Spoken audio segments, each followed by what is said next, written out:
Assalamualaikum warahmatullahi wabarakatuh. Kami dari kelompok 3 ingin mempresentasikan PPT ekonomi kami yang berjudul Koperasi.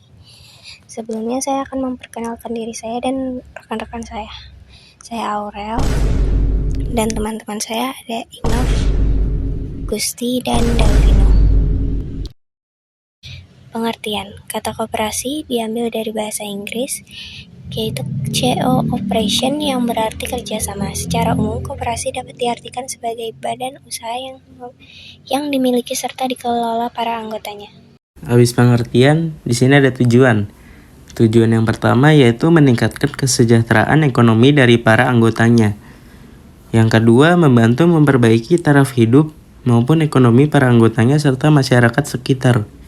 Yang ketiga, membantu pemerintah mewujudkan kehidupan masyarakat yang adil dan makmur. Yang keempat, meningkatkan tatanan perekonomian di Indonesia.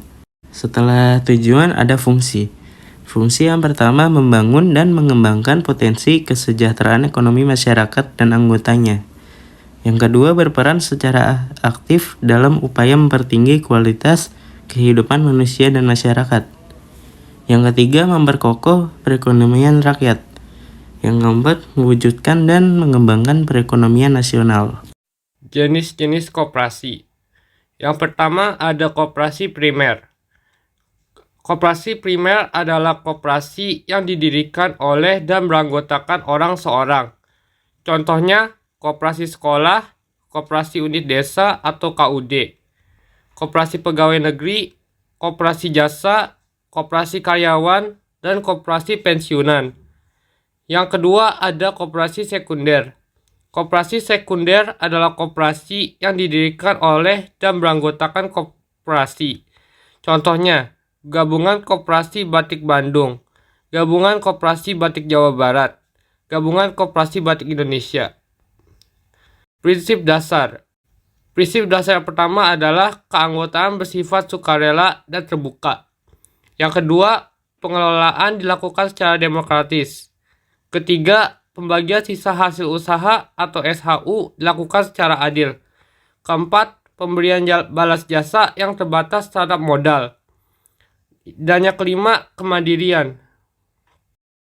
Kelebihan dan kekurangan. Kelebihan 1. Usaha koperasi tidak hanya diperuntukkan kepada anggotanya saja, tetapi juga untuk masyarakat pada umumnya.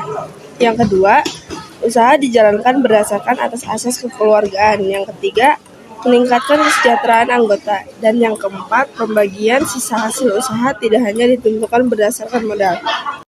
Terus yang kekurangan. 1.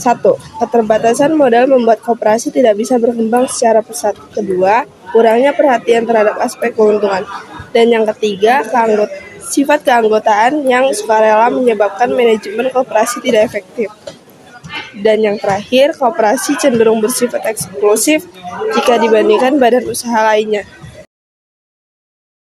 Sekian dari kelompok kami. Wassalamualaikum warahmatullahi wabarakatuh.